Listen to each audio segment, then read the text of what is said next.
Hello दोस्तों, मेरा नाम राजीव है और आज मैं अपनी ज़िंदगी की रुलाने वाली लव स्टोरी बताने जा रहा हूँ।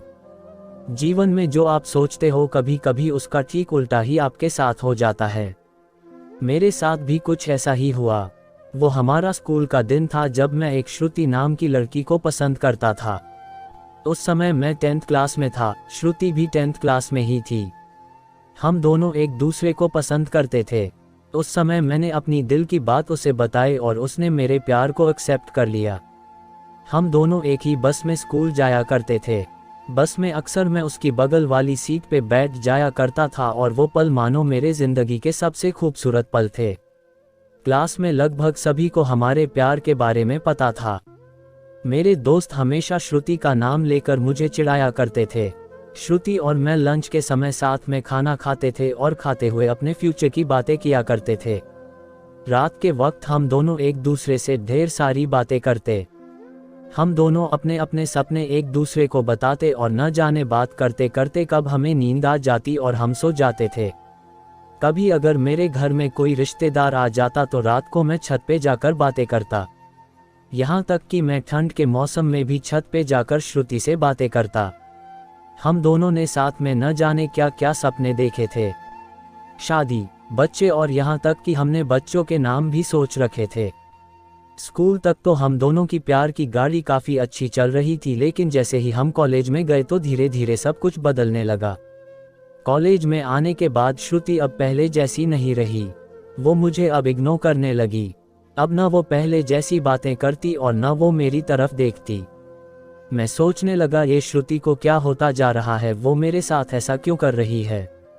एक दिन श्रुति के एक फ्रेंड से मैंने पूछा, देखो ना श्रुति अब मुझसे पहले जैसी बातें नहीं करती, वो अब मुझे इग्नोर करने लगी है। उसकी फ्रेंड ने मुझे बताया कि श्रुति को मैंने कॉलेज में अभय नाम के लड़के से अक्सर बातें करते हुए देखती हूँ, शायद मुझे लगता है श्रुति उसे पसंद करती है। उसकी फ्रेंड की बातों को सुनकर मेरी दिल की धड़कनें बढ़ने लगी।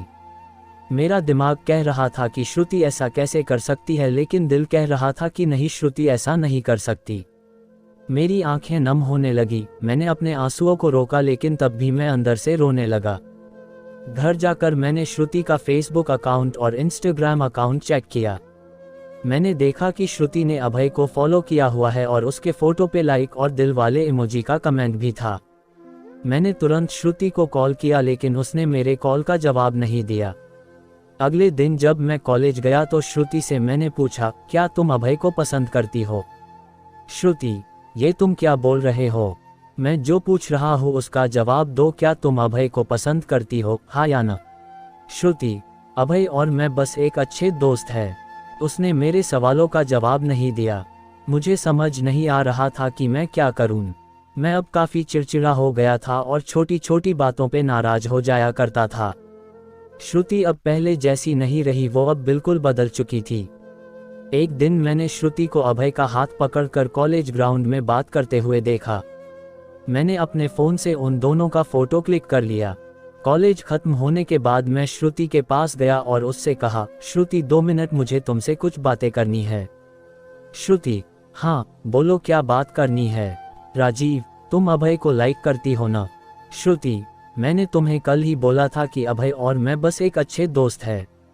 राजीव, सिर्फ अच्छे दोस्त हो ना? तो ये फोटो देखो, एक दूसरे का हाथ पकड़कर क्या बातें हो रही थी। श्रुति गुस्से से मेरी तरफ देखी और बोली, हाँ मैं उसे लाइक करती हूँ, तुम्हें उससे क्या प्रॉब्लम है? राजीव, श्रुति हम दोनों स्कूल से एक दूसरे से प्यार करते हैं, तो फिर ये बीच में अभय कहाँ से आ गया? श्रुति, स्कूल लाइफ वो हमारा बचपना था, बस वो प्यार नहीं था और हम सिर्फ एक अच्छे दोस्त हैं। मैं अब जा रही हूँ, बाय। हम बस अच्छे दोस्त हैं, ये बोलकर वो बड़ी आसानी से चली गई। मेरे और मेरे फीलिंग्स के बारे में उसने एक पल भी नहीं सोचा। मैंने तो उससे सच्चा प्यार किया था। उस रात मेरे आंखों में आंसू और नज़रों के सामने वो पुरानी यादें साफ दिखाई दे रहा था। उसकी पुरानी फ़ोटो को देखकर मैं बस रोता रहा। मुझे कुछ भी खाने पीने का मन नहीं कर रहा था। मेरी भूख प्यास सब मर चुकी थी। मैं बीमार पड़ गया, मेरी तबीयत पूरी तरह खराब हो गई। मैं कई दिनों तक कॉलेज भी नहीं आई। रात को जब भी उसे ऑनलाइन देखता तो मुझे बहुत तकलीफ होती। जब मैं उसे मैसेज करता तो वो मेरे मैसेज का जवाब नहीं देती। मैं बस ये चाहता था कि वो मुझसे बात करे, लेकिन वो मुझे अब भूल गई थी। श्रुति मेरा पहला प्यार था। वो कहते हैं कि पहले प्यार को आप भुला नहीं पाते हो, मैं भी उसकी यादों को नहीं भुला पाया। आज भी जब मैं अपने स्कूल के रास्ते से गुजरता हूँ तो वो पुरानी यादें फिर से ताज़ा होने लगती है। अब कॉलेज में दोस्तों से मुस्कुराते हुए मिलता हूँ, लेकिन अंदर से आज भी दुखी हूँ। अब ये दुख कब कम होगा मुझे नहीं पता। जीवन में जैसा हम सोचते हैं वैसा नहीं होता। आप सच्चे हो इसका ये मतलब नहीं कि सामने वाला भी सच्चा हो। वक्त के साथ इंसान भी बदल जाते हैं। दोस्तों, ये थी मेरी ज़िंदगी की रुलाने वाली लव स्टोरी। अगर आपको ये लव स्टोरी अच्छी लगी हो तो इस लव स्टोरी को अपने दोस्तों को ज़रूर शेयर करें, और आप हमें कमेंट करके बता सकते हैं कि आपको ये स्टोरी कैसी लगी। अपना बहुमूल्य समय देने के लिए धन्यवाद।